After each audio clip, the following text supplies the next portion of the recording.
Cuando decimos ciencia, es probable que pensemos en laboratorios, en un científico en una bata, en tubos de ensayo.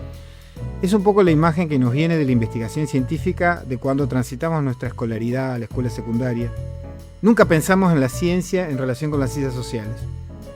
Si la pregunta es dónde se hace investigación científica, por otro lado, es muy probable que para el caso argentino la mayoría de nosotros esté pensando en Buenos Aires, en Córdoba, en Rosario.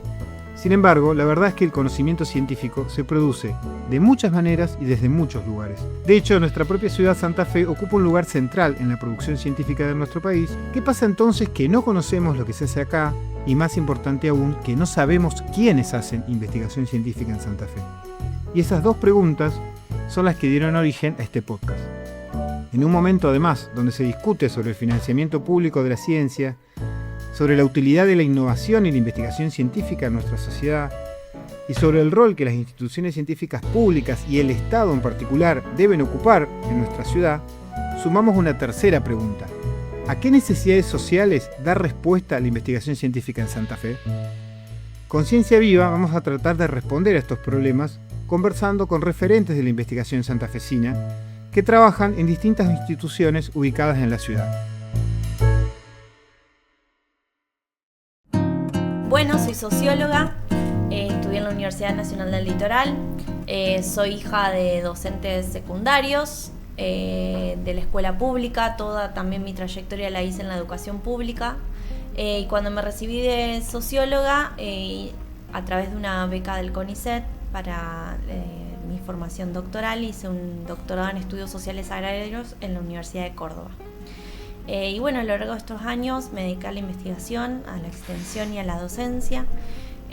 Gracias a la investigación y a mis vínculos con los equipos de investigación pude hacer estancias de investigación en diversos países, incluso en Brasil, con los cuales vengo trabajando en un proyecto de investigación que está vinculado a Claxo.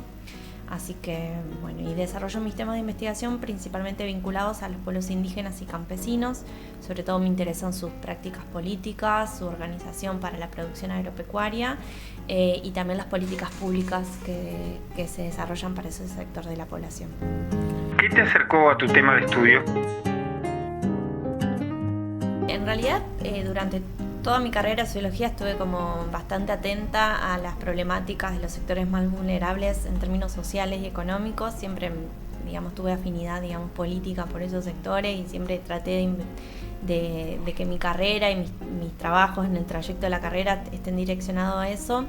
Y después sucedió que hubo un viaje de estudiantes, un viaje de extensión de estudiantes a la provincia de Chaco, donde viajamos a comunidades indígenas del pueblo Com que estaban participando de diversos movimientos sociales, entre ellos la Federación Nacional Campesina, donde me empapé, de toda la situación de las condiciones sociales de esas poblaciones, de la situación de pobreza y también de la lucha de esas comunidades por la tierra, por la educación, por la salud.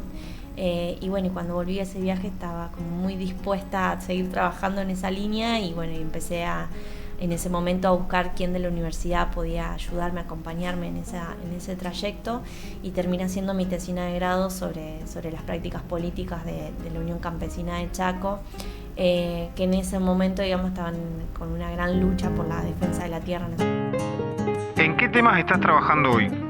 Bueno, mi investigación, no solo investigué, sino también realicé trabajos de extensión y docencia en el tema. Siempre estuve vinculada a los pueblos indígenas y al campesinado de origen criollo o indígena también. Eso como para pensar en con qué poblaciones yo trabajo. Y lo que siempre me interesó en el caso de los pueblos indígenas es ver todos los procesos de invisibilización histórica que han tenido estos pueblos en Argentina, pensando en que no solo de los procesos de colonización históricos, sino también desde la fundación de nuestro Estado-nación argentino, hubo todo un proceso de ocultamiento del origen indígena y podría agregar incluso afrodescendiente de la población argentina. De acuerdo. Sobre esa base, yo siempre consideré que esas poblaciones sufrieron procesos no solo de discriminación, sino también de genocidio, en las diferentes masacres y asesinatos masivos que se dieron en Argentina. En el caso de Santa Fe tenemos un evento en 1904 en que hoy es San Javier, ¿sí? Pero también la tenemos en San Antonio de Obligado, diferentes masacres indígenas que tienen que ver con el genocidio perpetuado de las poblaciones, pero también con el posterior ocultamiento de la identidad que se generó a las poblaciones que fueron sobrevivientes de ese genocidio.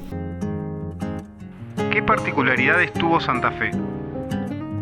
Sí, lo que sucedió, a diferencia de la Patagonia, fue que en el centro y norte argentino, a diferencia de la Patagonia, donde hubo un proceso más de exterminio de las poblaciones indígenas, lo que pasó fue que a principios del siglo las denominadas economías regionales necesitaban de mucha mano de obra. Entonces, en línea con el genocidio perpetuado de las poblaciones indígenas, muchas de ellas que eran sometidas fueron incorporadas como mano de obra en la carpida y cosecha del algodón, en la zafra azucarera, y esas poblaciones sobrevivieron al genocidio, pero fueron también atravesadas por estos procesos de ocultamiento de su identidad. Cuando digo ocultamiento de su identidad, hablo de que, por ejemplo, muchos de los apellidos que hoy tienen las poblaciones indígenas no son apellidos propios de esas familias, sino que son apellidos impuestos por quien tenía que cuidar las líneas de algodón en el caso de las producciones de algodón, ¿no? El capataz asignaba y anotaba en el registro civil con su apellido a todas las personas que tenía a su cargo en el trabajo. Ahí es cuando yo hablo de ocultamiento de la identidad. Totalmente. Porque se ocultaron los nombres verdaderos de esas personas y eso después se fue replicando a lo largo de la historia. Y ni hablar que las masacres indígenas, como en el caso de San Javier, como en el caso de la masacre de Napalpí, ocurrida en Colonia Aborigen en 1924, en el Chaco, generaron que muchas familias, por miedo, dejen de transmitir generacionalmente su pertenencia indígena, ¿no? ¿Qué tareas estás realizando hoy con las comunidades locales?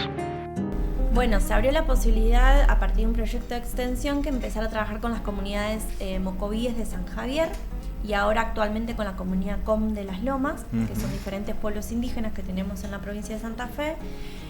Y lo que hacemos es trabajar sobre 3 ejes concretos: las memorias de las comunidades, sus identidades y sus territorios. Trabajamos a través de talleres esos temas, como también otros que surgen en relación a las identidades, volviendo un poco al tema, el tema de la discriminación de los jóvenes, que bueno, justamente van a escuelas que no pertenecen a la comunidad y son discriminados por ser indígenas, y cómo tratar de fomentar procesos de visibilización, fomentar procesos identitarios que generen justamente que estos jóvenes, mujeres y hombres que viven en la comunidad puedan, digamos, fortalecer sus identidades en torno a su pertenencia al pueblo mocoví. Bueno, y ahora te queríamos mostrar este videíto que habíamos hecho. Si querés, nos ponemos los auriculares así podés escuchar y después reflexionamos juntos. En la ciudad de Santa Fe, ¿viven comunidades originarias? No sé. No. No sé. Me imagino que sí, que existieron, pero no sé si hoy por hoy existen dentro de la provincia. Sí. Está Los Toba y debe haber más en el norte de Santa Fe, seguro. Sí, tengo entendido que sí, y lamentablemente pertenecen a un rango social demasiado bajo, por eso creo que habitan en la zona oeste de la ciudad, en las zonas alejadas. Sí, tengo entendido que sí. Creo que hay, puede ser Tobas. No sé. Sí, calculo que sí. Creo que en Alto Verde había. No tengo ni idea. Comunidades como tal, no. Puede haber gente que sea de una comunidad originaria que haya venido hasta acá, pero no sé si como tal hay. Claro. La verdad que desconozco igual. No, acá en Santa Fe no, ni idea. Sí, existen. No tengo idea cuáles son, pero sí sé que existen. Calculo que sí. Creo que sí.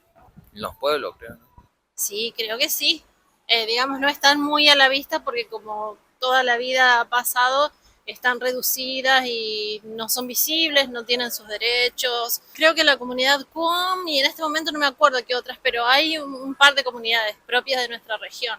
He escuchado sí que existen, pero no te sabría decir, no me interioricé nunca en el tema. Sí, los Mocoví, los Toba y no sé si hay otras. En el barrio Las Lomitas hay una comunidad de pueblo originario, sí. Bueno, sí, no está muy alejado de lo que entiendo yo que opina el común de la gente, y por eso nosotros fortalecemos un poco más la idea que tenemos de nuestro proyecto de por qué trabajar sobre las identidades, porque sucede algo muy interesante, que es que nosotros desde que fuimos a nuestra escuela, cada uno en sus trayectorias educativas, cada vez que hubo un acto sobre los pueblos indígenas, nos vistieron con taparrabo, nos pintaron, nos pusieron una pluma, porque mucha de la política pública también estuvo vinculada a pensar el indígena como un indio, ¿no? Uno llega a la ciudad de San Javier y hay una escultura de homenaje al indio Mocoví, hay un indio con taparrabo, con la flecha. Entonces, cuando uno piensa en pueblos originarios, sale a buscar esa imagen, ¿no? Bueno, ¿qué sucede? Que las identidades no son estáticas en el tiempo, no son cuadrados estancos donde decimos, bueno, el indígena es esto, idioma, cultura, artesanías, ¿no? Entonces uno va a buscar eso. Las identidades son otra cosa, las identidades se transforman con el tiempo, las identidades cambian, sobre todo cambian cuando nos interactuamos, uno se forma su forma de ser, de pensar y de sentir porque se relaciona con otros.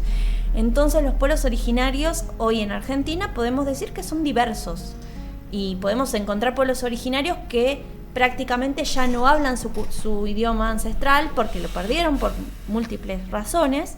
El censo indígena, el Censo Nacional de Poblaciones y Censo y Hogares, del 2022 estableció que en Argentina hay 1.300.000 personas, hombres y mujeres, que se autoscriben como parte de los pueblos indígenas, de los cuales en Santa Fe el valor más o menos son de 57.000 personas, habitantes, ¿no? En la provincia En la provincia de Santa Fe, más o menos equiparado 29.000 mujeres que se autoscriben como parte de los pueblos indígenas y 27.000 hombres aproximadamente. Ese número varía. ¿Y por qué varía? No porque nazcan más personas indígenas, sino porque hay procesos de visibilización que se van desarrollando a través del tiempo, por ejemplo a través de nuestro proyecto de investigación, donde generamos que haya personas que digan, yo toda la vida pensé que era hija descendiente de los barcos, de mis abuelos que vinieron de España, por ejemplo, pero no, efectivamente soy hija de alguna cacique, algún miembro de los pueblos indígenas. Y esos procesos tienen que ver porque hay más derechos, porque las comunidades luchan por sus derechos, porque las comunidades logran visibilizarse. Tenemos el caso concreto de nuestro trabajo en San Javier, de que nosotros íbamos a trabajar con la comunidad, pero también invitábamos a miembros de un movimiento social que hay en San Javier, que es la Corriente Clasista y Combativa, donde ciertas compañeras empezaron a participar de los talleres y tenían parientes en la comunidad. Eran primos, eran tíos, pero ellas no se autoscribían como parte de la comunidad Mocoví. Y un día, en uno de esos viajes, ellas dijeron, bueno, a partir de ahora yo creo que empezamos a preguntar a nuestros padres, a nuestros ancestros, y efectivamente yo no me había dado cuenta que era también parte del pueblo Mocoví. Y eso es interesante porque es un poco lo que queremos generar con nuestro proyecto, de que no solo trabajar con comunidades que ya se autoscriben como parte de los pueblos indígenas, sino que invitar a la población a que cuestione sus orígenes. Cuando digo cuestionar, es pensar, bueno, el ejercicio claro es cuando preguntamos, bueno, ¿y tus abuelos de dónde vienen? Y cuando dicen no sabemos nada, ahí hay un dato para indagar. Porque cuando no se sabe nada es porque hubo procesos de ocultamiento. ¿Cómo sostenemos identidades sojuzgadas históricamente? Sí, yo creo que la clave está en pensarnos desde la diversidad cultural. O sea, Argentina no es un país que descendió de los barcos, insisto. Es un país diverso en términos culturales y tenemos que, en los diferentes ámbitos, tanto de salud, de educación, en todos los ámbitos, en el trabajo, ¿sí?, atender a esa diversidad cultural con políticas públicas que sean participativas e interculturales. ¿Sí? Que respeten, por ejemplo, que existen diferentes idiomas en Argentina. No todos los argentinos hablan el español como primera lengua. Partiendo de esa base para pensar la currícula escolar, partiendo de esa base para pensar el sistema de salud. Hay muchas mujeres que eligen parir en sus casas porque creen o interpretan que en los hospitales no son respetadas bajo sus pautas culturales con las cuales quieren parir. ¿sí? Y eso supone situaciones de vulneración de derechos y de vulneración de la salud de las mujeres que generan prácticas discriminatorias, ¿no? Uh-huh. Entonces es necesario que pensemos todos los ámbitos desde esa perspectiva, desde la diversidad cultural, ¿no? ¿Tenés conocimiento de cuáles son hoy los principales problemas que enfrentan los integrantes de los pueblos originarios? Económicas, sociales también. Y sí, debe estar seguro que el tema de continuar con su lenguaje, que no los pueden seguir desarrollando, y también integrarse a la comunidad. No tienen la oportunidad muchas veces. Hay gente que la pasa mal teniendo ascendencia de pueblos originarios.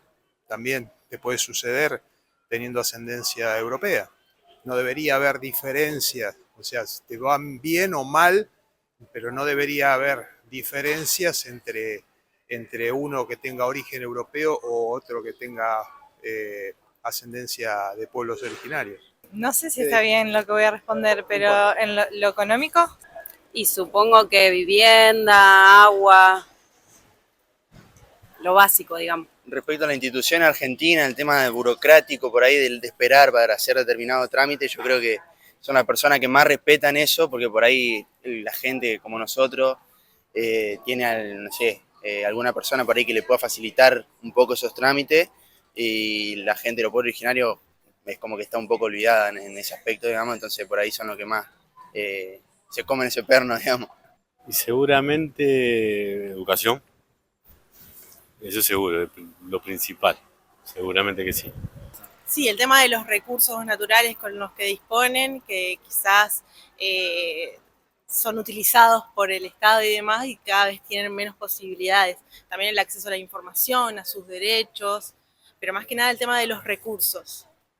Y probablemente cuestión de territorio, de privatización de sus lugares y obviamente ningún apoyo del Estado. La discriminación. Las más graves de todas creo que es el tema de su territorio, que siempre han vendido los territorios a grandes empresas, multinacionales o gente con mucho dinero, y se les ha reducido sus tierras originarias que les corresponde por lo que dice la Constitución del 53. Y la pobreza. Si ahora hay más pobreza va a tener. Yo creo que las pautas culturales de ellos son muy diferentes a las nuestras y nosotros tenemos poca apertura a acomodarnos a su cultura, digamos. ¿Sí? Se notó sobre todo en la inundación, porque ellos tenían una forma de comer, un modo, y bueno, y ahí chocaban mucho en los refugios, sí. Bueno, es interesante, muy ¿no? acertadas las respuestas. Sí. La verdad que estoy sorprendida. Dos cosas. Por un lado, efectivamente, el tema de los territorios es un tema central.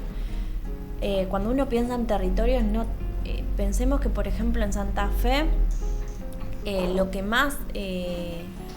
la situación que más atraviesan las comunidades indígenas son los procesos de arrinconamiento, es decir, se los ha despojado de sus territorios ancestrales, zona de islas, zona de costa, zonas más rurales, y se los ha llevado, obligado a mudarse a espacios cada vez más reducidos. A la vera de la ruta 1 uno va y ve por ejemplo, Colonia Macías o en diferentes colonias una casita al lado de la otra y al lado de los grandes campos de producción de commodities, de soja y demás, ¿no? Entonces estos procesos de arrinconamiento han generado todo lo que conlleva estar arrinconado. No se puede producir, no se puede llevar a cabo diferentes proyectos que tienen que ver con el uso de la tierra, ¿no? Y esto los condiciona aún más a las condiciones de pobreza que ya venían sucediendo. Y después algo que me interesa de remarcar de estas intervenciones es que otra vez aparece esta idea de nosotros y los otros, de ellos y nosotros, y la idea de integración. Ahí me gusta esa parte porque también en el imaginario colectivo está esta idea de que, bueno, la sociedad mejora si nos integramos y nos homogenizamos. O sea, los tenemos que traer a ellos, a nuestra cultura, enseñarle la cultura del trabajo. Esto históricamente ha sido así, la ¿no? educación, me parece ahí, ¿no? Enseñarle la educación, que aprendan lo que nosotros somos para que ellos estén mejor, ¿no? Y esto choca un poco con lo que yo decía antes. Si pensamos que somos un país diverso y que existen diferentes formas de hacer las cosas, diferentes formas de pensar la vida cotidiana, las diferentes prácticas que hacemos, tenemos que dar lugar a esa diversidad y no suplantarla por una mejor educación bajo los estereotipos que pensamos, ¿no? ¿Qué pasa con el Estado? En realidad no es, o sea, por un lado es la demanda hacia el Estado, ¿no? Pero por otro lado hay que también pensar que el Estado no baja a los territorios con programas y demás solamente, ¿no? Y donde hay sujetos, las personas son pasivas y adaptan esos programas. También es interesante pensar que cuando una política pública baja a los territorios hay un montón de personas que hacen un montón de cosas para que esa política pública funcione, ¿no? Y me parece que lo que falta no es solo un Estado más presente con políticas, sino también un Estado que sepa escuchar y que haya un ida y vuelta en la interculturalidad. Es decir, un Estado que vaya a los territorios, que atienda las demandas. ¿Cuáles son las demandas? No la que el Estado dice, sino la que las personas necesitan, y que haya una participación en los territorios en la definición de esas demandas. Entonces hay que adecuar, el Estado tiene que también aceptar esa diversidad cultural y adecuarse para que sean políticas realmente interculturales y que no sean siempre impuestas desde arriba, ¿no? Para mí hay un ajuste que hay que hacer, por eso mi investigación va en esa línea, de pensar políticas interculturales desde los territorios, no desde el Estado. ¿Sí? Porque uno a veces piensa de que, bueno, formulando o diseñando una buena política uno la implementa y listo, y después se lava las manos, y si en los territorios no funciona es culpa de la gente, y está muy en boga eso, ¿no? Me parece que es necesario repensar el Estado, estoy de acuerdo, necesitamos repensarlo, pero necesitamos repensarlo desde la acción concreta de los territorios, desde las personas que lo habitan, desde sus identidades, para poder mejorar al Estado, no destruirlo, sino mejorarlo en sus políticas, que sean más eficaces y justamente puedan lograr los cometidos para los cuales esas políticas son diseñadas. ¿Qué perdemos cuando el Estado deja de financiarnos? Yo creo que primero tenemos que combatir la idea de que el conocimiento no sirve, ¿no? Esa idea de que, bueno, a ver, ¿qué sirve y qué no sirve dentro del conocimiento? Conocer algo supone tener herramientas para poder resolver problemas tanto estructurales como cotidianos de la vida de las personas, ¿no? Entonces, el conocimiento es importante. Estoy totalmente de acuerdo que ese conocimiento tiene que estar direccionado a resolver los problemas de los que más necesitan. Y en este contexto, la verdad que se puso muy difícil para la continuidad de las líneas de investigación que tenemos, sobre todo por el de financiamiento y la falta de presupuesto para poder realizar todas las actividades, ¿no?